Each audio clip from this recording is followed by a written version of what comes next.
다 함께 사도신경 하시겠습니다. 전능하사 천지를 만드신 하나님 아버지를 내가 믿사오며 그 외아들 우리 주 예수 그리스도를 믿사오니 이는 성령으로 잉태하사 동정녀 마리아에게 나시고 본디오 빌라도에게 고난을 받으사 십자가에 못 박혀 죽으시고 장사한 지 사흘 만에 죽은 자 가운데서 다시 살아나시며 하늘에 오르사 전능하신 하나님 우편에 앉아 계시다가 저리로서 산자와 죽은 자를 심판하러 오시리라. 성령을 믿사오며 거룩한 공예와 성도가 서로 교통하는 것과 죄를 사하여 주시는 것과 몸이 다시 사는 것과 영원히 사는 것을 믿사옵나이다. 아멘. 네, 다 함께 시편 91편 14절에서 16절 말씀 보시겠습니다.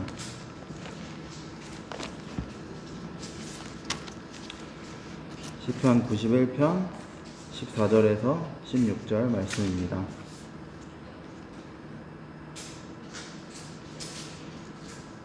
시편 91편 14절에서 16절 말씀 제가 읽겠습니다. 하나님이 이르시되 그가 나를 사랑한즉 내가 그를 건지리라.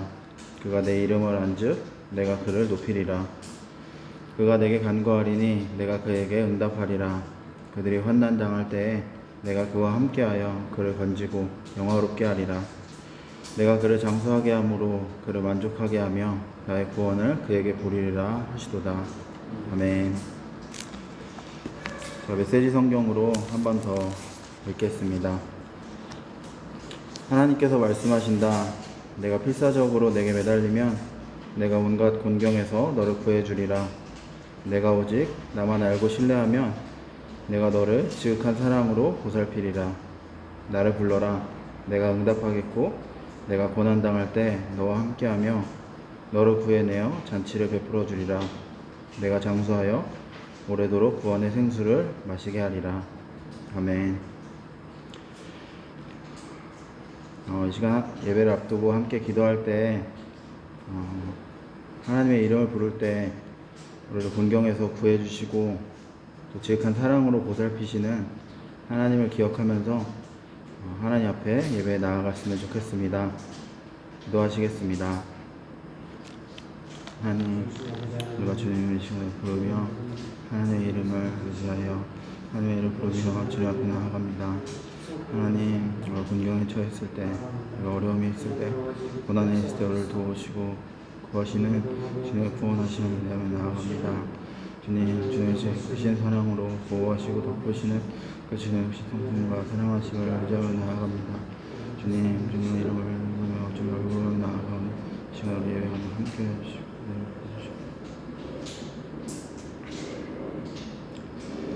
하나님, 이 시간에 하나님 앞에 나아가 주님 앞에 예배드리기 원합니다. 우리를 구원하시고 또 사랑하여 주시고 우리를 도우시는 주님 앞에 나아가서 주님 앞에 온전히 예배할 수 있길 원합니다. 이 시간에 함께하여 주시고 인도하여 주시길 원합니다. 예수님의 이름으로 기도합니다. 아멘.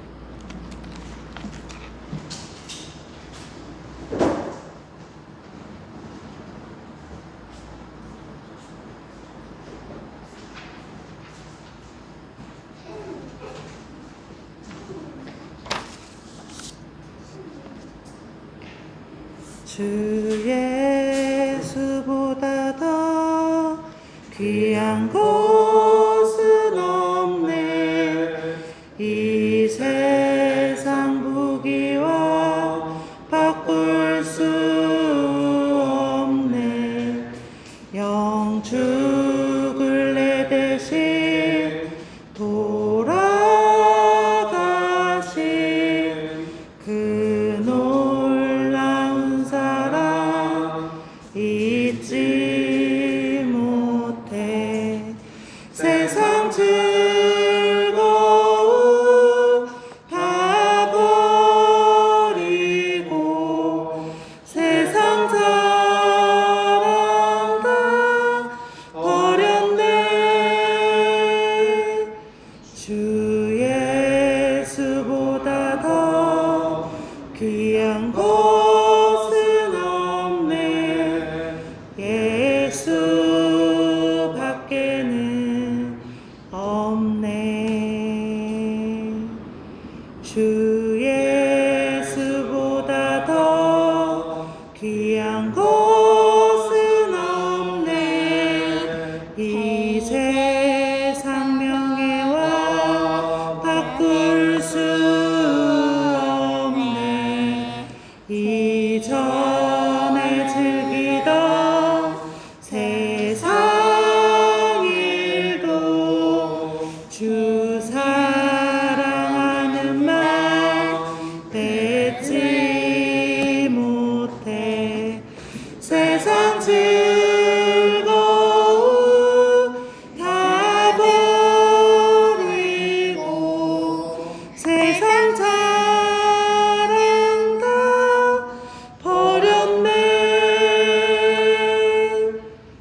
예수 밖에는 없네. 주 예수보다 더 귀한 것은 없네. 이 세상 행복과 바꿀 수 없네. 유혹과 핍박이 몰려와도 주 섬기는 내 맘 변치 못해. 세상 즐거움 다 버리고 세상 자랑 다 버렸네. 주 예수보다 더 귀한 것은 없네. 예수 밖에는 없네. 세상 즐거움 다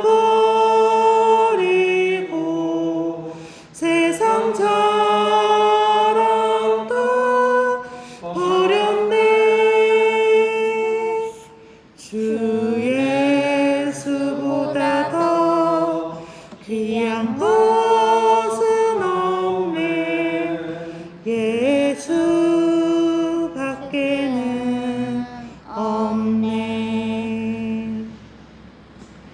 나의 소망 되신 주를 바라봅니다.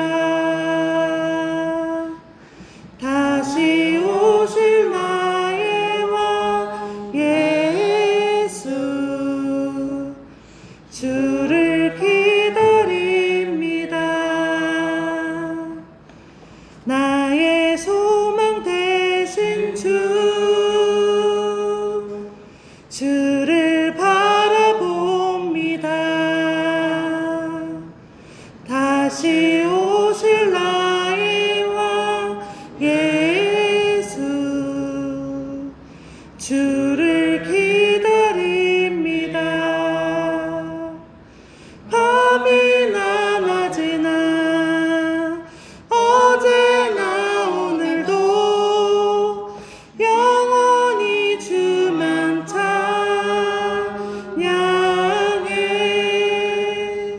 괴롭고 슬플 때 낭망하여 넘어져도 언제나 주만 찬양하겠네.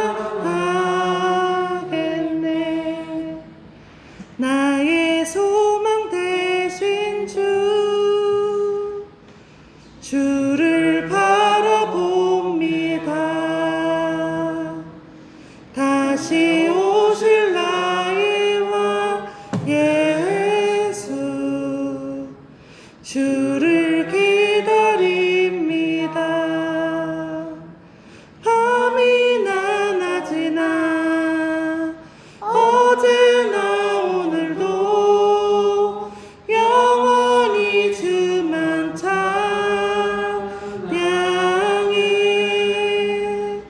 괴롭고 슬플 때 낭망하여 넘어져도 언제나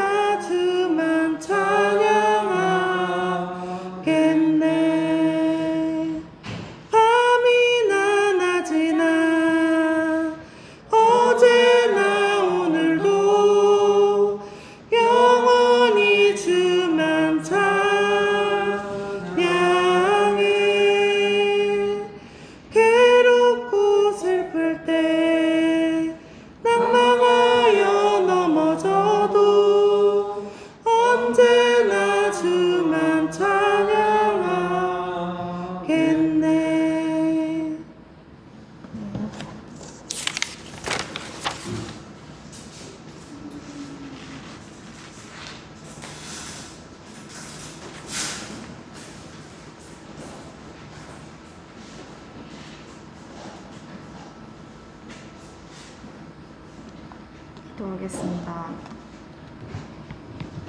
하나님 아버지, 저희를 보호하여 주시고 예배로 인도하여 주셔서 감사합니다. 저희 눈에는 세상의 어려움만 가득한 곳이지만 믿음의 눈으로 보면 주님께서 저희를 쉴만한 물가로 인도하심을 알 수 있습니다. 크고 작은 고민과 욕망을 내어드리고 우리의 부족한 결심과 고백이 주님께 받아들여지기를 원합니다. 작은 믿음이라도 열매가 되기를 소망합니다. 구원자이신 주님을 의지합니다. 예수님 이름으로 기도드렸습니다. 아멘.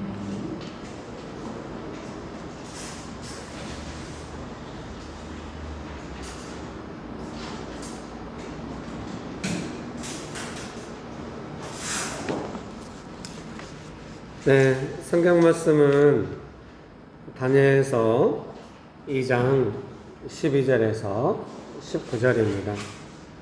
다니엘서 2장 12절에서 19절입니다. 네, 영상으로 예배 드리시는 분 계시면 같이 말씀을 보면 좋겠습니다. 다니엘서 2장 12절에서 19절입니다. 제가 읽어드리겠습니다. 왕이 이로 말미암아 진노하고 통분하여 바벨론의 모든 지혜자들을 다 죽이라 명령하니라. 왕의 명령이 내림에 지혜자들은 죽게 되었고 다니엘과 그의 친구들도 죽이려고 찾았더라. 그때 왕의 근위대장 아리옥이 바벨론 지혜자들을 죽이러 나가매 다니엘이 명철하고 슬기로운 말로 왕의 근위대장 아리옥에 물어 이르되 왕의 명령이 어찌 그리 급하냐 하니 아리옥이 그 일을 다니엘에게 알림해 다니엘이 들어가서 왕께 구하기를 시간을 주시면 왕에게 그 해석을 알려드리리이다 하니라. 이에 다니엘이 자기 집으로 돌아가서 그 친구 하나냐와 미사엘과 아사랴에게 그 일을 알리고 하늘에 계신 하나님이 이 은밀한 일에 대하여 불쌍히 여기사 다니엘과 친구들이 바벨론의 다른 지혜자들과 함께 죽임을 당하지 않게 하시기를 그들로 하여금 구하게 하니라. 이에 이 은밀한 것이 밤의 환상으로 다니엘에게 나타나 보임에 다니엘이 하늘에 계신 하나님을 찬송하니라. 아멘. 보신 예수님 은혜를 베풀어 주셔서 감사합니다. 하나님만을 간절히 의지합니다. 성령 하나님 충만하게 역사하여 주시옵소서. 예수님의 이름으로 기도합니다. 아멘. 네, 오늘 본문에 우리가 잘 아는 내용입니다. 다니엘이 느부갓네살 왕이 꿈을 꿨는데 그 꿈이 이제 느부갓네살 왕을 힘들게 한 것 같아요. 그래서 이제 사람들에게, 지혜자들에게 그 꿈을 알리고 해석하라고 이렇게 이제 명령을 한 거죠. 근데 그 앞에 11절 보실까요? 왕께서 물으시는 것은 어려운 일이라 육체와 함께 살지 아니하는 신들 외에는 왕 앞에 그것을 보일 자가 없나이다 한지라. 그래서 정말 사람으로서는 무슨 꿈을 꿨다는 거 알려주면은 그 꿈에 대한 해석은 할 수 있을지 모르지만, 그래서 이제 지혜자들도 그런 요청을 하죠. 꿈을 알려달라고.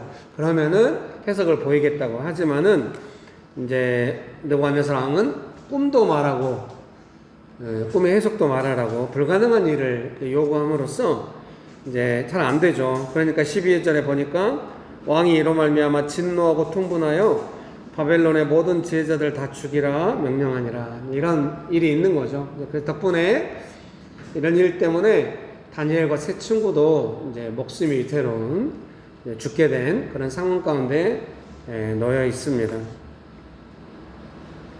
그래서 그 오늘 설교문의 4번 보실까요? 불쌍히 여기사 18절인데요. 18절 말씀 제가 읽어드릴게요. 하늘에 계신 하나님이 이 은밀한 일에 대하여 불쌍히 여기사 다니엘과 친구들이 바벨론의 다른 지혜자들과 함께 죽임을 당하지 않게 하시기를 그들로 하여금 구하게 하니라. 그래서 불쌍히 여긴다는 게 이제 이 개역 개정에 보면 앞에 문장보다는 뒤에 문장에 걸리는 것 같아요. 불쌍히 여기사 죽지 않게 하시기를 구하자, 이제 이렇게 하는 것 같아서 제가 좀 게을러가지고 히브리어 직역성경 읽으면서 너무 마음이 와닿아가지고 개역 개정과 히브리어 직역만 이번 주에 많이 본 것 같아요. 사실 이번 주에 바빴습니다. 추석 때문에 어머니한테도 갔다 와야 됐고 막둥이랑도 하루 동안 놀아야 했고 비겁한 변명입니다. 어쨌든 영어 성경은 좀 더 문장이 딱딱 떨어질 것 같은데 나중에 한번 좀 찾아보시겠습니까? 예, 저도 찾아보겠습니다. 그래서 불쌍히 오늘 이제 그 설교문 4번의 소제목이 불쌍히 여기사입니다. 그래서 사본의 소제목을 또 다른 제목으로 한다면 이제 하나님의 응답이죠. 하나님의 응답. 하나님의 응답. 그래서 설교문이 순서대로 있는데 오늘 3부 예배 때 이 하나님의 응답, 이 응답에 대해서 좀 주로 나누고 싶은 거예요. 오늘은 다 설교가 엉망이에요. 1부 예배는 거의 1번, 2번에서 거의 다 끝났고요. 1번에서. 2부 예배는 3번에서 다 끝났습니다. 3부 예배는 이제 4번 중심으로. 그래서 이 설교의 전모를 파악하고 싶으시다. 그러면은 1, 2부를 어떻게 좀 보시면 되겠습니다. 이제 다니엘이 어쨌든 응답 받았잖아요. 하나님께서 알려주셔가지고 이제 죽지 않게 되고 다니엘은 더 높은 자리로 가게 됩니다. 그래서 이제 우리도 삶에 이런 급하고 가혹한 문제가 오면은 좀 응답 받고 싶어 합니다. 여러분 믿으십니까? 자, 일단 믿음으로 옆에 분들에게 한마디씩 합시다. 하나님은 우리의 문제에 응답을 가지고 계십니다. 한 번 더 합시다. 옆에 사람한테. 하나님은 당신에게 응답하십니다. 하나님은 보성형제님에게 응답하십니다. 아이고, 오늘 보성형제님 혼자 보성형제님도 저한테 해줘야죠. 하나님은 목사님께 응답하면 이렇게 해주세요. 자, 같이. 사랑하는 성도님 여러분, 하나님은 보성형제님에게 또 여기 오늘 오신 두 가정에게도 응답하신 줄 믿습니다. 또 영상으로 아마 노심초사 지켜보실 김정숙 권사님에게도 하나님은 응답하십니다. 어떻게? 안 보시면 어떻게 하죠? 나중에 영상으로도 확인하시겠죠? 예, 권사님에게도 응답하시는 줄 믿습니다. 여러분, 하나님께서 응답하시는 것을 믿으십니까? 근데 이제 우리가 보통 응답이라고 하면 어떤 생각이 있냐면 내가 공경에 빠진 것이 얼른 구해지든지 내가 원하는 것이 얼른 원하는 대로 되든지 해야 응답이라고 생각할 수 있잖아요. 이미 여기 딱 시작할 때 여러분은 거봐 응답이란 게 그런 거지. 또 뭐라고 또 썰을 풀겠지 뭐 이러실 수 있어요. 여러분 그러나 성경적인 원칙에 관한 거니까 그 원칙을 딱 이제 들어놓으면은 나중에 내 삶에 응답이 올 때도 좀 분별할 수 있어요. 그러니까 내가 원하는 대로 딱 내 마음에 안 맞으면 응답이 아니요 이러면은 응답이 돼도 모를 수가 있잖아요. 또 응답이 오는 거를 또 모를 수가 있어요. 좀 응답이 온다는 거, 응답이 딱딱딱 이렇게 아닐 수 있거든요. 서서히 올 수 있거든요. 응답에 대해서 분별하고 있으면 이게 응답인가 이제 그런 생각을 할 수가 있는 것이죠. 제가 생각할 때 그 첫 번째 응답, 가장 핵심적인 응답은 뭐라고 생각하냐면요. 지금 이 다니엘과 세 친구가 놓여 있는 모든 상황들이 아주 비인격적이잖아요. 다니엘과 세 친구가 아무 잘못도 안 했어요. 그런데 갑자기 뭐 말도 되지 않는 요구를 하면서 죽이겠다는 거예요. 그래서 이런 상황에 대한 가장 우선적이고 또 가장 중요한 응답은 뭐냐면 정말로 우리 인생에 다가오는 곤혹스러운 일들, 정말로 하나님이 필요한 일들, 하나님의 응답이 필요한 일들은 이런 일들일 수 있어요. 조금 상황이 어려워도 인격적이면은 우리가 이제 예측이 가능해지잖아요. 어떻게 할 수 있는데 이런 상황은 진짜 막막하고 답답하고 안 되는 거예요. 그러니까 여러분도 그러죠. 말로 해서 될 사람이 있고 말로 해서 안 될 사람이 있잖아요. 저 세상에 혼자 살아요. 이렇게 직장에 가서든지 이렇게 만나다 보면 이것이 말로 해서 이렇게 하면 풀리면 되겠다 이런 상황이 있지만 전혀 또 안 그런 상황이 있잖아요. 근데 내 짐작 안에서 말로 해가지고 될 것 같다 싶으면은 그렇게 곤혹스럽지 않죠. 근데 이게 그렇게 안 될 것 같은 좀 막막함이 들 때, 좀 막무가내의 상황일 때 그때 되게 우리가 곤혹스럽고 당황스럽거든요. 죄송합니다. 다니엘은 이렇게 핍박을 받아서 목숨 거는 상황인데 제가 드는 예화라고 하는 건 너무 일상이고 너무 소소하고 그래요. 예를 들면 여러분 뭐 어떻게 애프터 서비스 센터나 어떤 그 뭐 전화로 뭐 할 때 막 있잖아요. 1번을 누르세요. 그래서 1번을 눌렀더니 2번을 누르세요. 2번을 눌렀더니 3번을 누르세요. 3번을 눌렀더니 지금 대기자가 많아가지고 응답이 안 됩니다. 뚝 띠띠띠띠 막 이런 거 있잖아요. 그때 이거 말로 안 되잖아요. 되게 막막함을 느끼고 이럴 수 있어요. 사랑하는 성도님 여러분, 언제나 그 비인격적인 상황의 핵심은 뭐냐면 너와 정상적으로 의사소통하지 않겠다고 하는 그 막막함을 부어주는 것 같아요. 그 믿음의 사람에게. 그러니까 믿음의 사람도 답답하잖아요. 아무리 믿음이 있어도 이 막막함을 해결할 방법은 나도 막 맞서서 막 하고 나도 막 비인격적으로 하고 막 이렇게 해야만 될 것 같아요. 너무 막막하니까. 대화가 된다면 누가 그렇게 하겠어요. 너무 이렇게 오니까. 그래서 항상 생각해야 돼요. 급하고 당혹스럽게 약간은 가혹하게 다가오는 것들은 우리를 막막하게 만드는데, 그 막막하다는 느낌은 뭐냐면 대화가 안 되게, 내가 짐작할 수 없게, 해결의 실마리가 안 보이게 이렇게 다가오는 것들이라고 하는 것을 조금 기억하실 필요가 있습니다. 그래서 응답이라고 하는 그 첫 번째 내용은 뭐냐면, 이런 막막하고 비인격적이고 소통이 안 되는 이런 상황에 대해서 하나님께서 소통이 되어 주시는 것이죠. 그래서 기도를 해서 응답을 받았다고 할 때는 그 첫 번째로 가장 중요한 응답은 저는 뭐라고 생각하냐면, 상황은 여전히 막막할 수 있어요. 상황은 비인격적으로 나를 압박할 수 있습니다. 그런데 적어도 나는 하나님 앞에서 그것을 기도하면서 친밀하게 그 문제에 대해서 하나님과 함께 풀어가지 않는다 할지라도, 이 문제에 대한 전망이 아주 확실하게 주어지지 않는다 할지라도 하나님을 향하여 기도라든지 신앙의 내용의 통로가 막히지 않는 것이죠. 근데 막히지 않을 수가 없을 것 같아요. 이런 상황이 오면 다 막혀요. 아마 다니엘도 쉽지 않았을 거예요. 아주 훈련되어 있었지만.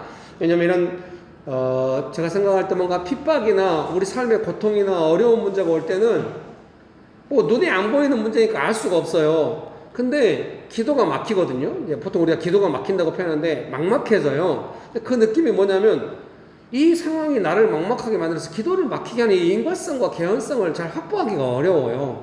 그냥 어려워도 기도가 될 수가 있을 것 같은데 이상하게 마음이 딱 식어지면서 어려워지는 거예요. 그래서 이제 추측을 하는 거죠. 이거 어디까지 추측입니다.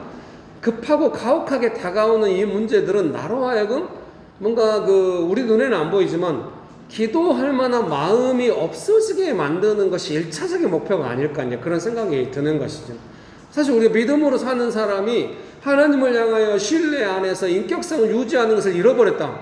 그게 가장 큰 문제잖아요. 그러니까 아마도 우리 삶에 급하고 어려운 문제들은 그런 걸 잃어버리도록 오는 거죠. 예수님을 핍박하는 사람들이 아무리 뭐라고 해도 하나님의 사랑을 많이 받으시고 그 하나님의 사랑을 흘려보내시고 예수님께서 예수님을 증거하시고 이런 일들에 대해서 전혀 막힘이 없으시거든요. 그러니까 그런 모든 어떤 핍박과 고통과 고난들은 예수님께 통하지 않게 되는 것이죠. 이제 우리는 한계가 분명히 있지만 또 예수님을 따를 때 그런 거를 배워가는 게 아닌가 싶은 거예요. 근데 이게 이런 설교가 의미가 있을까요? 나는 알아도 막힐 거야 뭐 이런 건 아니겠죠? 제발 그러지 마세요, 여러분. 뭐 막혔어, 뭐 어떡해. 막히면 제발 좀 생각을 잘해요. 저도 설교하면서 이렇게 설명을 하면 이게 의미가 있을까 싶지만은 서정희 집사를 보면은 약간 의미가 있는 것 같긴 해. 아주 더디게 아주 그래. 죄송합니다. 요새 명신교회 이렇게 약간 까는 유머를 해도 받아줄 수 있는 사람이 몇 사람 안 남았어요. 정말 그게 제일 그립습니다.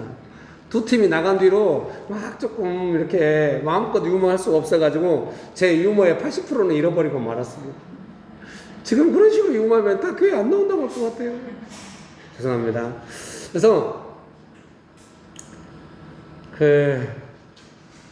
이제 기도 응답이다 이렇게 우리가 생각할 때는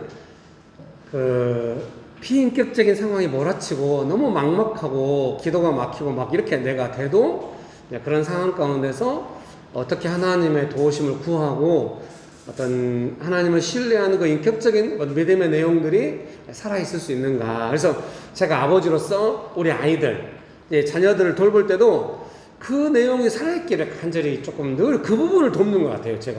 제가 사랑하는 성도님들께도 그 부분을 도와야 되는데 오늘 예배가 되게 비인격적인 상황에 놓여 있잖아요. 다들 표정이 너만 그래. 그럴 수 있지만 어쩐지 마음에 우리가 은혜 안에서 자유롭고 막 이런 게 아니잖아요. 뭔가 조금 부담이 다들 있는 것 같아요. 지난 묵상 모임부터 좀 그런 조짐이 보이긴 했었죠. 계속 시달린다고 해서 다들 시달리는구나 라는 생각하면서 왔습니다. 근데 이제 죄송합니다. 이제 이럴 때는 가까운 가족들의 예화를 들 수밖에 없어요. 좀 안 맞더라도 양해를 부탁드립니다. 우리 딸이나 아들이 이렇게 신앙이 어떤지 이런 걸 느낄 수 있잖아요. 이제 가족이니까. 그리고 또 저를 대할 때 막 여유가 있고 그러면 느낄 수 있어요. 근데 뭔가 조금 딸이 조금 힘들어하고 아들도 힘들어하고 이렇게 해서 이제 지난 방학 때 일주일간 창세기를 읽으면서 믿음의 인격성에 대해서 좀 인격적으로 반응하고 하나님께 좀 믿음을 해야 된다. 근데 그 중에 이제 우리 딸의 핵심적인 내용은 뭐였냐면, 딸이 이제 공대 복전을 하면서 이렇게 막, 딸은 이제 사회학 전공인데 3학년 때부터 공대 복전을 하면서 이렇게 측량 이런 걸 배우나 봐요. 이제 컴퓨터 언어를 통해서 뭔가 측량을 통해서 도시 공간 안에서 뭐, 예를 들면 버스 정류장 안에 이런 인공지능 개념이 있잖아요. 그런 거를 하는 전공을 하게 됐나 봐요. 도시 안에서. 그래서 이제 공대 공부를 하니까 너무 힘들잖아요. 근데 힘들어도 괜찮을 것 같겠는데, 딸이 이제 제가 생각할 때 뭔가에 노출되고 신앙의 인격성에 문제가 있다 싶으니까 저도 이제 믿음의 인격성 이러면서 우리가 주제를 정해가지고 가정 안에서 일주일 동안 창세기 읽으면서 나눴을 거 아닙니까? 근데 그걸 이제 딸을 통해서 느껴지는 거죠. 근데 같이 이제 성경 읽고 나누다 보니까 이제 어떤 게 느껴지냐면, 딸이 기대가 있었거든요. 공대 복전을 하고 이제 무리 없이 그래도 어떻게 공대 가서 전공을 했는데 감당한 거예요. 그래가지고 평점이 막 4점 막 이렇게 나온 거예요. 그래도 그러면 이제 학점에 나왔으니까 애가 이제 좋게 돌아오겠거니 했는데, 왔는데 되게 조금 이상한 거예요, 느낌이. 근데 이제 딸이 보면 자기의 장래에 대한 좀 실망이 있는 것 같더라고요. 되게 공대 복전할 때는 기대에 있었거든요. 이 과목을 이수하고 그게 이제 자격증 반 같은 그런 과목이었대요. 그래서 이걸 통과하고 자기가 학점을 받아서 내년에 휴학을 하면서 그 자격증을 따가지고 나중에 공사에 도전한다, 뭐 이런 계획들을 가지고, 제가 보기에도 합리적이고 좋은 어떤 과정인 것 같더라고요. 그래서 딸이 그런 기대를 가졌는데 뭔지는 모르지만 갑자기 자격증이 시들해진 거예요. 1년 동안 휴학하면서 한 학기 동안 휴학하면 자격증 따겠다 이런 것도 좀 시들해진 거예요. 근데 그 자격증이 유효 안 한 것도 아니고 못 딸 것도 아니고 뭐 이제 그 자격증 반 수업을 또 통과했으니까 이제 기계를 많이 만져보려면 학원에 가는 게 좋대요. 이런 것들 자체에 뭔가 문제가 있는 것 같진 않아요. 근데 갑자기 이게 허망하다고 느껴지는 거죠. 제가 아니라 딸이. 딸의 어떤 신앙 안에서 이게 뭔가 그게 그런 거죠. 막 이렇게 기대에 차서 믿음으로 은혜 안에서 준비하던 그런 느낌 아니면 불 꺼진 창같이 막 이렇게 완전히 그런 느낌인 거죠. 그래서 너무 자격증을 기대한 거 아니냐. 제가 또 기도하면서 나눴더니 딸이 있잖아요. 그 특유의 반응, 약간 자기 생각 많은 애들이 그건 아니야 이러면서, 제가 볼 때 그건데 그건 아니야. 근데 또 그거 아니라고 해야지 뭐라고 하겠어요. 근데 이제 갑자기 이제 그러다 보니까 제가 딸한테 뭐라고 말하겠어요? 꼭 자격증 따고 꼭 직장 잡고 꼭 그런 것만 인생 아니다. 자유해라. 이거는 제 본래 의도하고는 달라요. 제 의도는 딸아 자격증 따, 그리고 공사가, 그리고 나한테 용돈을 줘. 그러면 내 인생은 이제 노후 연금이 확보되면서 너 직장 그만두지 마, 계속 땡겨. 여기 젊은 분들이 다 저를 째려볼 것 같아요. 잘 들어보세요. 그래서 그냥 제 마음이에요, 마음. 근데 딸의 그 삶이라고 하는 것이, 신앙이라고 하는 것이 뭔가 하나님을 기대하면서 응답 가운데 가는 게 아니라 뭔가 막 끌려가듯이 하는 것 같으니까 아빠로서 그럴 수가 없잖아요. 그러니까 이제 말을 그렇게 하는 거죠. 굳이 꼭 직장이나 꼭 그런 거 아니어도 네가 하나님을 기대하면서 해도 된다. 인생이란 그런 거 아니겠지, 이렇게 설명을 했는데 그래도 전혀 회복이 안 되는 거예요. 근데 이제 중간에 갑자기 연락이 온 거예요. 아내를 통해서. 갑자기 뭐 추가 모집을 한다고, 이 교환학생을. 근데 이제 지난번에 말씀드린 것보다 말레이 대학을 신청을 했거든요. 말레이 대학이 안 된 거예요. 근데 다 5군데를 신청을 했는데 1순위가 말레이 대학이었고 나머지 이제 딴 데 막 적었는데 말레이 대학 안 되고 딱 하나가 됐는데 자기가 전혀 원치 않았던 요코하마 대학이 됐대요. 근데 요코하마 국립대학이라고 하는데 이게 갑자기 비용도 너무 올라갔고 옛날에 비해서, 그리고 막 너무 불친절하고 자기가 그래서 갈까 말까 해서 학교에다 메일을 보내봤는데 아무 답장도 안 오더래요. 그래서 안 가야겠다고, 비용이라 해서. 그러냐고, 딸이 최종적으로 안 가기로 했다고, 이제 그 다음날 11시 반까지 이제 최종적으로 알려주기로 했는데 그 전날에 안 가기로 했다고. 제 마음이 쉽지 않은 거예요. 기도하다가 딸한테 문자를 보낸 거예요. 재정은 아빠가 어떻게 해볼게. 그리고 매달 보내줄게. 재정 때문에 안 가겠다고 결정하지 마라. 그러지 않겠지만, 그리고 아빠는 그 대학이 좋은 대학이라고 엄마를 통해서 들었다. 그래서 그게 마음에 와 닿았다. 그래서 네가 뭔가 불편할 것 같은 거, 재정적인 문제, 이런 것, 네 애초에 기대에 안 맞은 거, 이런 것 때문에 안 가겠다고 결정하지 말고 기도해봐라. 했더니 정말 인격적으로 인도함 받기 힘드네요. 그래서 그게 하고 온 거예요.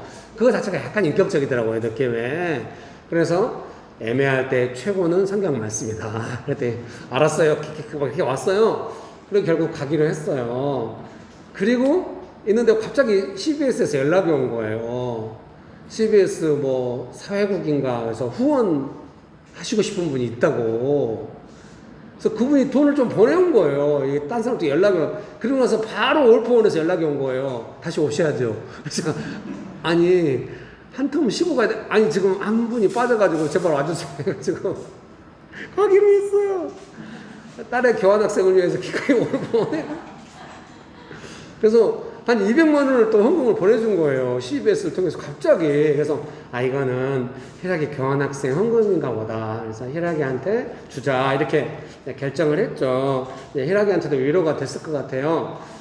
사랑하는 성도님 여러분, 제가 아버지로서 자녀의 신앙을 도울 때 뭔가 그 비인격적인 요소들로 끌려가서 인생이 결정되려고 할 때 그렇게 하지 말라고. 이렇게 돕고 싶잖아요. 하나님 앞에서의 어떤 뭐라고 표현하기는 어려워요. 총체적으로 은혜라고 표현하고 싶은데요. 하나님 앞에서 좀 자유롭고 좀 행복하고 은혜 안에서 뭔가 하나님의 도움받아서 결정해가는 거, 그런 상황들이 회복되는 것이 더 중요한 것이죠. 내가 너무 어려우니까 하나님과의 모든 관계가 끊어져 있는데 나는 그냥 막막하게 있었는데 갑자기 하나님께서 모든 소원을 다 들어서 일이 이루어졌다. 이럴 수도 있긴 있어요. 근데 그런 일이 이루어지고 난다고 해도 그것이 무슨 의미가 있는지는 나중에 믿음이 성장해야 할 수도 있잖아요. 그래서 하나님께서 대부분 어떻게 하시냐? 믿음이 성장하게 하시는 응답이 있는 줄 생각합니다. 그래서 우리로 하여금 하나님을 향하여 믿음으로 반응하고 싶고 인격적으로 반응하고 싶은 것들이 싹 사라지게 만드는 이런 삶의 급하고 가혹한 도전들을 향하여 첫 번째 가장 중요한 응답은 뭔가 그런 것들이 빼앗아간 우리 안에 있는 믿음, 하나님을 믿는 어떤 인격적인 내용들이 회복되도록 하는 것이 응답이라는 생각이 들어요. 믿습니까? 사랑하는 성도님 여러분, 그래서 그런 관점과 안목을 가지고 계시면 가장 문제인식이 뭘까요? 나는 어려워. 왜 안 도와줘? 이 두 가지만 왔다 갔다 하는 것이 아니라 지금 내가 어떻게 믿음으로 하나님 앞에 나아갈 수 있을까? 이 상황 급하고 가혹해서 내 마음을 싹 빼앗아 가는데 나는 어떻게 하나님의 도우심 안에 나아갈 수 있을까? 하나님 제 마음을 만져주세요. 이렇게 그 문제가 해결이 안 되면 나는 영원히 안 좋을 거야 라든가 대놓고 그렇게 하지 않겠지만 마음의 상태가 그럴 수는 있거든요. 너무 급하고 가혹한 상황이에요. 저는 힘이 빠졌어요. 막 이렇게만 있을 수 있는데 그때 무슨 기도를 우리가 해야 되는 건가? 어떤 응답을 받아야 되는 건가 할 때는 하나님 지금 제가 마음이 일어나지 않고 싶지 않은 상황이고 이것이 단순히 제가 어떤 상황이나 제 마음만의 문제가 아니라 지금 하나님 아버지 앞에서 믿음을 회복해야 되는 상황이라고 생각합니다. 제 마음을 만져주셔서 제가 상황이 좋을 때나 또 어려워도 믿음이 있었을 때처럼 그때처럼 제 마음이 믿음으로 반응하기 원하고 믿음이 성장하기 원합니다. 그래서 저 응답이라고 하는 건 조금 항구적인 측면이 있어요. 딱 어느 한순간에 딱 하고 이런 물고기 한 마리 딱 주고 이런 응답이라기보다는 마치 그물을 주는 것처럼 제가 죄송합니다. 계속 일상의 소소한 예만 들어서 저희 집에 이렇게 세면대에 물이 안 내려가잖아요. 옛날 같으면 그런 사소한 일도 되게 압박감이 심하거든요. 왜 압박감이 심하면 이걸 풀어나가는 일이 너무 막막하다는 걸 알거든요. 관리사무소 분명히 안 도와줄 거야. 그리고 뭐 설비업체 부르면 엄청난 돈을 요구할걸. 그리고 느닷없이 생돈 들어가 이런 상황이 얼마나 힘들어. 너무 힘들다. 이런 생각이 들 수 있는데 이번에는 안 그런 거예요. 관리사무소가 도와주면 성실하게 해서 제가 성실하게 영상을 4개나 찍었거든요. 새벽 3시 반에. 아니 새벽 3시 반까지 기다렸다 찍어야지 이런 건 아니고요. 자다가 일어나서 화장실 갈 때 하나 찍었어요. 4시 반에 하나 찍고 7시에 하나 찍고 9시에 하나 찍고 특별히 그 7시에 영상 세 번째 영상이 참 와닿아요. 두 번째 영상까지 물이 쫙쫙 내려가요. 아침 7시부터 물이 막히기 시작하는 잘 안 내려가요. 그걸 찍으면 제가 너무 깊은 한숨을 안 내려가네요. 이렇게 제가 찍고 있는 거예요. 그거를 관리사무소 설비하시는 분에게 보여드렸어요. 그때 이상하다고. 안 내려가면 아예 막혀서 안 내려가야지 이렇게 시간대에 따라 이럴 수가 있냐고. 그래서 우리는 압력 문제가 아니고 1층이라서 이런 거 아닌가 생각하고 있다 할 때 가보자고 하고 그분이 고친 거예요, 세상에. 그래서 안방도 이런다고 했는데 그건 안 고쳐주네. 설비업체 부르라고. 그래서 제가 순간 얼른 회복했어요. 그래서 비타 500 두 박스 사다가 드렸어요. 물론 좀 비인격적인 의도도 있긴 있었죠. 나중에 안방도 와주세요. 고쳐주세요. 제가 가장 물론 이러다가 또 급할 때 또 이상하게 반응할 수도 있거든요. 제가 스스로 조금 성장했다고 느끼고 하나는 뭐냐면 이 문제를 대하고 있는 제 마음이 싹 사라지고 막 갑자기 막막해지고 막 안 좋은 예측이 막 되고 이렇게 좀 가지 않았다는 거예요.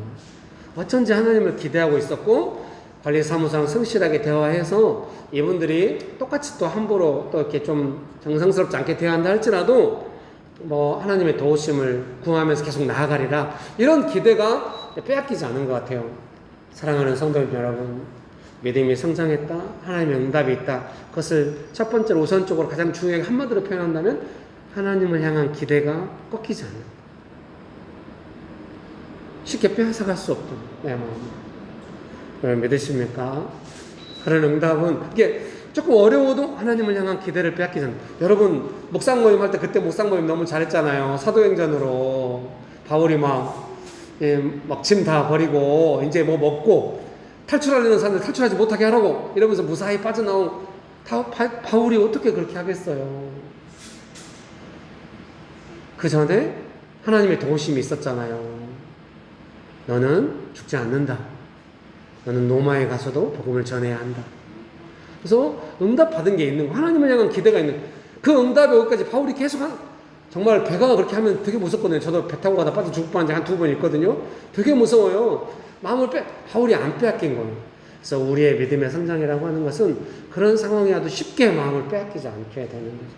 제가 우리 셋째를 길러봐도 그 마음을 빼앗기지 않는 게 중요해요. 첫째, 둘째 때는 밤에 좀 막 잠 안 자고 막 난리치고 이러면 마음을 쉽게 뺏겨요. 그래서 바로 자. 애들이 자겠어요? 9시야. 빨리 자. 앉아요. 빨리 자라고. 자요. 너무 무서워요. 제가 전철 타고 가다 이번에 봤거든요. 어떤 젊은 엄마가 애를 데리고 가는 예쁜 애가 있는데 애 보고 자래요. 느닷없이 전철에서. 그 낮에. 제가 속으로 왜 자라고 하지? 근데 문제는 애가 자는 거예요. 지금은 안 그래요. 셋째가 안 자요, 역시나. 그랬대요? 불 꺼놓고 같이 막 노는 거예요. 그러다가 제가 먼저 자요, 어제도. 코를 드르릉드르릉 골며 잤대요. 어느 순간 뭐 애가 자고 있어요. 저는 깼죠. 그래서 아내랑 불 꺼놓고 누워갖고 이런저런 이야기하고, 막 하면서 시간 보냈어요. 사랑하는 성도님 여러분, 우리가 하나님 앞에서 응답받을 때 그 마음을 쉽게 빼앗기지 않는 것이죠. 근데 그게 갑자기 하루아침에 또 되지는 않아요. 그러니 서두르지 말고 이런 관점을 가지고 계시고 이런 관점 안에서 예수님의 도우심을 구하십시오. 계속해서 믿음이 성장하고 강건해질 것입니다. 제가 달리기 예로 많이 들었잖아요. 800m 달리기 제가 중학교 1학년 때 우승할 때 600m까지는 제가 2, 3등으로 달렸거든요. 마지막 200m 한 바퀴를 남기고 딱 역전하고 1등을 했는데 그때 충분히 달리겠더라고요. 그렇게 되실 겁니다. 여러분 믿으십니까? 인내라고 하는 건 그런 거거든요. 여러분 축복합니다. 거기 한번 읽어볼까요? 설교문 4번 불쌍히 여기사. 하나님께서는 다니엘과 그 친구들을 불쌍히 여기셨습니다. 아마도 기도 응답은 하나님의 자비로우심입니다. 우리는 급하고 가혹한 현실 속에서 기도 응답을 받을 때마다 하나님의 자비하심을 경험하게 됩니다. 그러니 우리가 응답을 받고 있다면 우리 마음 안에 현실이 주는 가혹함보다 하나님께서 주시는 긍휼함을 더 누리고 있을 것입니다. 이게 우리 딸이 뭔가 그 자격증이라든지 뭐 교환학생 이런 것이 좀 막히고 좀 의미 없었을 때 그 시달리는 마음의 내용이 있겠잖아요. 저는 모르죠. 뭔가 막히고 의미 없다는 느낌으로 시달리고 있는데 저는 기도하면서 어떤 응답이 있냐면 그런 것이 아닌 것은 딸의 마음이 시달리면서 의미 없게 가는 것이 아니라 다시 하나님을 기대하면서 하나님의 도우심을 받아서 인도하심 받아서 삶이 열릴 수 있다는 것을 돕고 싶은 거잖아요. 여러분 그런 은혜가 가득하게 되시기를 주의 이름으로 축복합니다. 그래서 여러분께서도 스스로 하실 수 있는 거예요. 이런 썩은 유머를 하면 안 되지만 여러분이 제 아들 딸은 아니잖아요. 그만할게요. 네. 아유, 갑자기 땅속으로 들어가고 싶네요. 미안합니다. 야, 니네 가족들한테 맞으라고 나한테 좀 해봐. 아, 지금 설교를 열심히 하고 있잖아요. 어떡해. 아무 말도 안 하는데 괜히 난리야. 여러분, 축복합니다. 그래서 스스로 조금 해봐요. 관점을 가지세요. 아, 내 마음이 지금, 여러분, 얼마나 달라요. 가족끼리 그냥 조금 쓸쓸한 마음으로 밥 먹을 때랑 서로 섬기고 따뜻한 마음으로 할 때는 얼마나 그 마음이 바뀌는 것이 응답이므로 하나님께 좀 은혜를 구하면서 제가 이제 결단 내리고 있는 게 뭐겠어요. 옛날에 예배드리고 막 이럴 때는 이제 명식교회 좀 개척하고 할 때는 막 그 친한 저를 기본적으로 좋아해주는 동생들이 같이 했을 거 아니에요. 막 일주일 동안, 저도 예정이 있으니까 일주일 동안 도대체 어떻게 살고 온 거냐고 정신 차리라고 막 울고 불고 막 이러면서 예배드리고 했어요. 그래서 서로 친밀해지긴 하고 했지만 좀 열매는 아니었던 것 같아요. 막 제가 정신 차리라고 막 이렇게 했기 때문에 지금은 그렇게 하면 저 혼자 예배드릴 가망이 높아요. 그래서 지금은 어떻게 해요? 제가 지난번에 유머를 알려드렸잖아요. 요즘 유행어 어결매, 어사연, 어차피 결론은 열매. 제가 어떻게 하겠어요? 열매를 해야 된다. 근데 사실 옛날에 친한 동생들 지금 두 도시에 나가서 열심히 하고 있을 텐데요. 늘 마음이 아픕니다. 열심히 하겠습니다. 기도가 힘내서 할 줄 믿습니다. 근데 그때도 그랬고 지금은 더 그래요. 뭐가 있냐면 이거는 열매가 아니었어 하는 아쉬움이 있어요. 그때는 제가 뭐 그런 시즌이 아니었죠. 지금은 더 어때요? 열매로 해야 된다. 그 열매로 한다는 게 뭐겠어요? 사랑과 일합과 평. 뭔가 하나님의 성품 안에서 이걸 해야 된다고 하는 거를 뼈저리게 느끼고 있고 그게 잘 안 돼요. 그러면은 반드시 회개하는 거예요. 옛날에는 회개해야 되는 내용이 잘 몰랐죠. 상황이 그러니까 저는 대응했을 뿐이라고 생각했는데 지금 열매로 하지 않으면 회개하고 하는 거예요. 그러니까 나중에 어떻게 돼요? 반드시 그러니까 지금 우리 예배가 애매할 때 제가 어떻게 생각 속으로 계시면 반드시 열매로 하리라. 하나님을 향한 기대가 있고 달리기처럼 제가 할 수 있다고 믿는 거예요. 여러분은 안 믿으셨겠지만 예배가 안 될 줄 알았죠?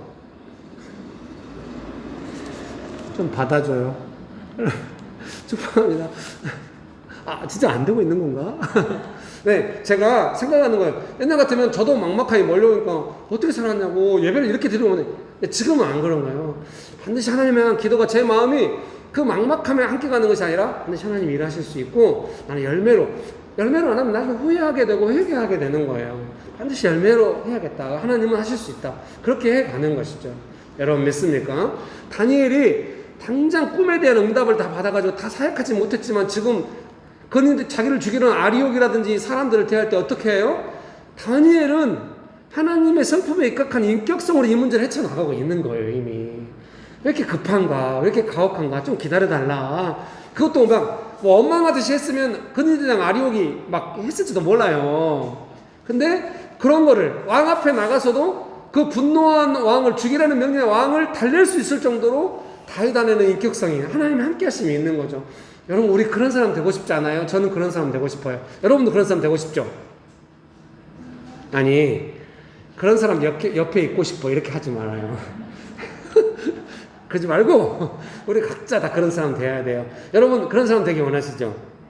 저는 여러분이 가시는 곳마다 아주 비인격적인 상황을 따라서 모든 사람이 쭈뼛쭈뼛하고 마음이 어려워도 여러분이 기도하면서 마음을 쓰고 움직일 때마다 하나님의 성품이 흘러와서 상황이 바뀌어가기를 그런 사람 되시기를 간절히 기도합니다. 제가 그렇게 못 살면서도 그렇게 되라고 하면 무슨 의미가 있겠어요? 저도 그렇게 되기 원합니다. 여러분이 저를 지켜보고 계시죠? 저도 여러분을 지켜보고 있습니다. 왜 산부인명 오면 이렇게 되지도 않는 유머를 계속 하려고 할까요? 여러분 축복합니다. 읽어드릴게요. 그런 긍휼함은 위에서 네 번째 줄입니다. 설교문 4번에 그런 긍휼함은 자신과 공동체를 새롭게 하는 것 같습니다. 이해되시죠? 그렇죠. 가정이 새로워지죠. 어떤 한 사람이 그렇게 마음받았고 새롭게 하면 가혹한 현실 앞에서 가정의 가장이 하나님의 긍휼하심을 경험하고 있다면 가족들은 동일한 긍휼 속에서 서로를 긍휼히 여길 것입니다. 제가 제 딸에게 그렇게 전달하니까 딸이 또 되고 이번 추석 때 이제 같이 모였고 얼마나 행복하고 딸이 이제 그 화이자 맞고 와가지고 집에서 누워서 자고 있는데 가족이 얼마나 푸근한지 몰라요. 저는 가장으로서 1번 책임감을 어떻게 두고 있겠어요? 이거 느껴지는 거예요. 뭔가 이렇게 서로 안에 하나님의 응답을 따라서 인격적으로 이렇게 쉬고 있는 것과 그렇지 않는 것을 느끼고 있는 거죠. 마찬가지로 목사로서 교회를 향해서도 그런 느낌이 다 있는 거죠. 예배를 향하여서도. 예배를 드리고 났는데, 내가 설교를 잘했나? 오늘 예배가 어떤 생각을 제일 먼저, 우리 안에 있는 많은 그 급한 일들에 대하여, 마음이 막막한 일들에 대하여 이 예배를 통하여 다시 한번 인격적으로 하나님과 소통하고 그런 소망을 회복하고 그런 시간이 되었을까? 이런 거에 대한 평가가 제 스스로 있는 것이죠. 잘하고 싶고 하나님의 응답이 있었으면 좋겠다, 그렇게 생각하는 것이죠. 그것은 또 여러분이 저만 보면서 김길 목사 잘했어, 오늘은 아니야, 이러지 말고 각자 자기 삶의 현장에 돌아가서 가정에서, 직장에서, 또 교회 안에서 캠퍼스 모임하고 이럴 때 어떻게 하는지를, 왜냐하면 자기 믿음이니까 자기가 성장하잖아요. 또 자기 열매고 하나님께서 주셨지만 자기 삶에 이게 맺혀지는 거거든요. 여러분 믿습니까? 다니엘이 받은 기도 응답은 아무도 맞힐 수 없는 꿈을 맞추었다는 것도 있겠지만, 죽을 수밖에 없던 사람들을 하나님의 자비하심으로 구했다는 것도 있을 것입니다. 그래서 언제나 하나님의 기도 응답은 생명이 풍성해가지고, 생명이 열매가 가득해가지고 상황이 물러가는 것 같아요.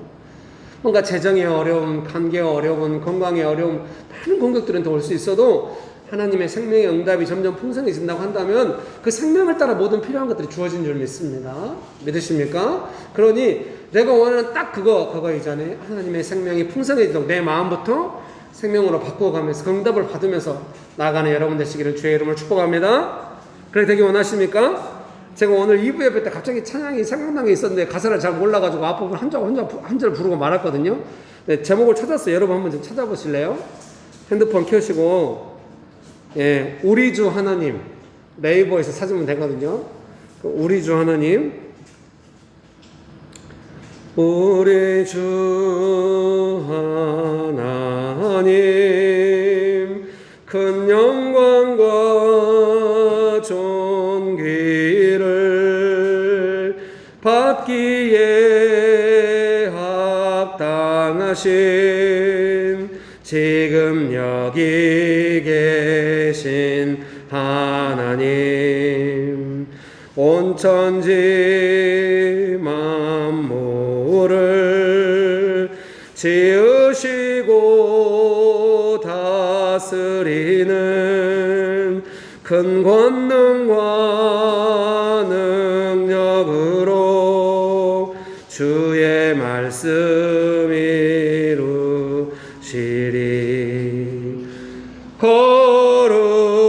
거룩하다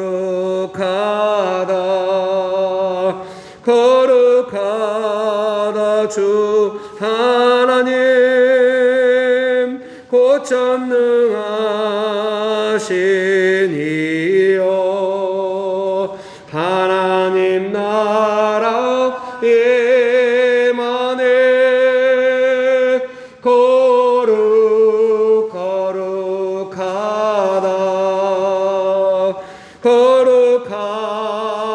주 하나님,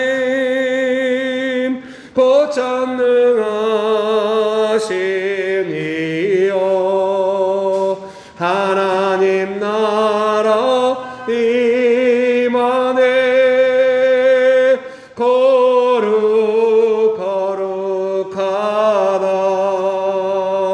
거룩하다 주 하나님, 곧 전능하신 이여, 하나님 나라 임하네. 여러분의 삶에 하나님의 성품, 그 능력, 그 통치하심과 다스리심, 그 하나님의 나라가 여러분의 삶의 영역에 임하실 것입니다. 이미 임해 있는 줄 믿습니다. 하나님 나라 안에서, 그 응답 안에서 살아가기 원하십니까? 이 시간에 기도합시다.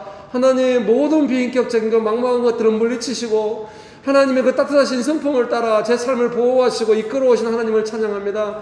지금 다시 간절히 구하오니 하나님의 성품, 그 열매가, 그 능력이 풍성하게 하여 주옵소서. 여러분 기도하기 원하십니까? 기도하시겠습니다. 거룩하다 주 하나님, 곧 전능하신 이여, 하나님 나라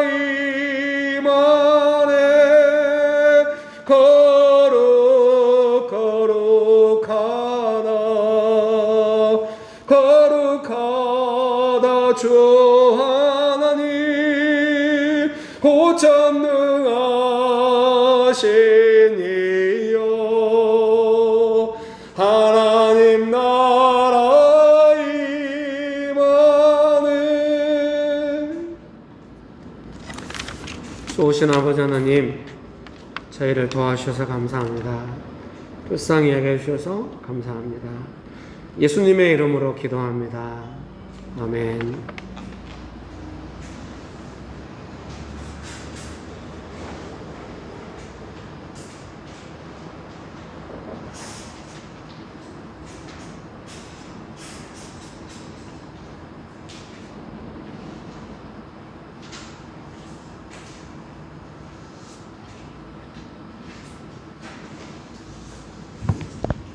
기도하겠습니다.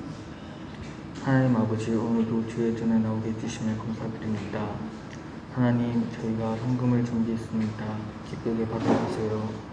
하나님, 저희 다음 한 주간도 지켜주시고 주님과 동행하는 삶 살게 해주세요.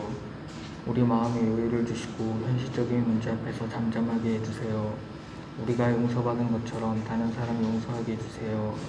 예수님의 이름으로 기도드렸습니다. 아멘.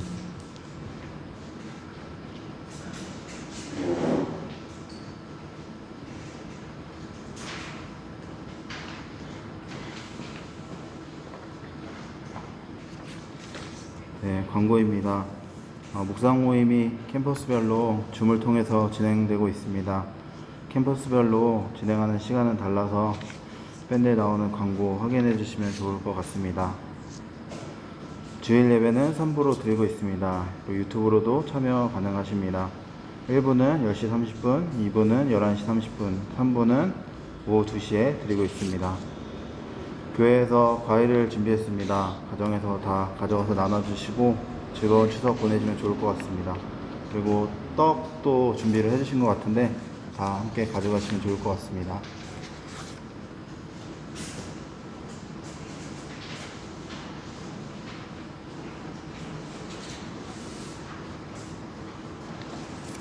축도로 예배를 마치겠습니다. 지금은 우리 주 예수 그리스도의 은혜와 아버지 하나님의 크신 사랑과 성령님의 교통하심이 하나님께서 베풀어 주신 응답을 받으며 그 응답 안에서 살아가기로 결정하는 명신교회 사랑하는 성도님들의 삶 위에, 명신교회 위에, 조국교회 위에, 온 열방 위에 지금부터 영원토록 함께 하시기를 간절히 축원합니다. 아멘. 네, 즐거운 명절 되세요.